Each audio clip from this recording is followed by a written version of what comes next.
Yo, how's everyone doing? Welcome back for some more Forza Horizon 3. Today I'm sharing with you the 2002 Nissan Skyline GTR, aka the R34, and I'm going to start off by showing you all of the customization options for this car via the upgrade shop. Then we're going to move over to the Forza Vista so I can show you the car inside and out, and finally we're going to end off with some racing gameplay so we can talk about the performance of this thing. But this is what I like to see, some customization, some true deep customization where you can make the car your own. You can really change it up, not just a paint and vinyl wrap. You can change the bumpers, the spoilers, the side skirts, and down the road in Forza I really hope that we see taillights, headlights, maybe some interior customization, and pretty much anything that you can do with a car in real life in the game. I think that would be awesome, so definitely let me know if you agree with me in the comment section on this video. But I think all I need to say about the looks of this car, and I think most people would agree considering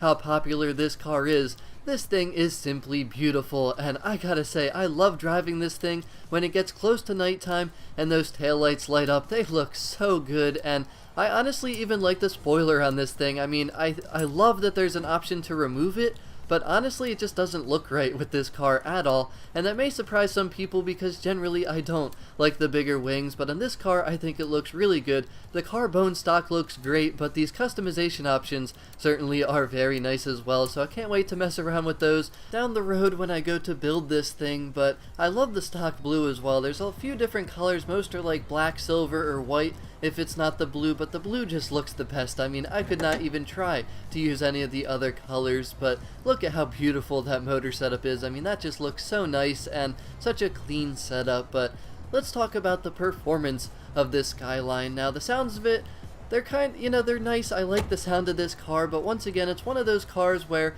it's one of the motor swaps in the game, so you hear it quite a bit, and it does get a little bit boring. But the launch on this thing is obviously very good. It's all-wheel drive. This thing is at the very bottom of the A-Class, and it makes about 300 horsepower, 300 torque, all coming from that beautiful twin-turbo inline-6 engine. And it does have a 6-speed transmission, but you're only going to be using 5 of them when you're racing this thing. 6 gear is basically if you're going for gas mileage, I guess, because you're not going to go past 5th gear if you're racing this thing. It's literally not worth using whatsoever. So I do like the gear ratios, and the car shifts at a decent speed.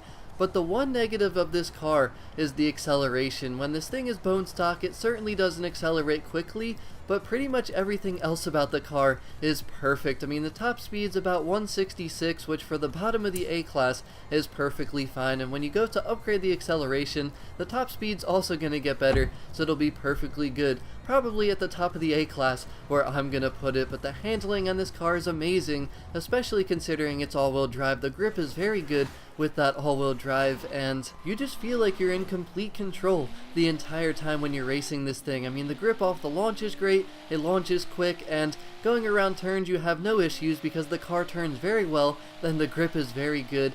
The braking is okay. It's not amazing, but it's not bad. It's kind of average, I guess I would say. That's probably the weakest part of the car besides the acceleration, and like I already said, the top speed's not really an issue. So when you go to upgrade this thing, I mean, you basically want to focus on speed. You just want to make this thing accelerate faster, have a little bit more top speed, and honestly the A-Class or the S1 class is perfectly good for this car because the grip is very good stock. Obviously you want to do a little bit with the tires and the braking and just make sure that the handling and the grip is maintained when you add a lot of power, because you don't want to make it too fast and then be sliding all over the place if you're trying to race this thing. Now if you're trying to power slide or drift with it, that's another story, but if you want to race it, you want to try and keep it feeling like it's stock, because honestly the stock feel is absolutely amazing. And just look at those taillights. I mean, it's just so fun driving this car. It looks great, it sounds pretty good, and I just love the way this thing drives. So it's an awesome car. I can't wait to build this thing if I find some time to, because I got a lot of things that I want to do, and Forza Motorsport 7 is looming. So let me know what you think of the R34 Skyline in Forza Horizon 3, although I pretty much know already that everyone, I'm sure, loves this thing. But I really hope that you enjoyed this video. As always, thank you very much for watching. Have a great rest of your day, and I'll talk to y'all again very soon. Peace out.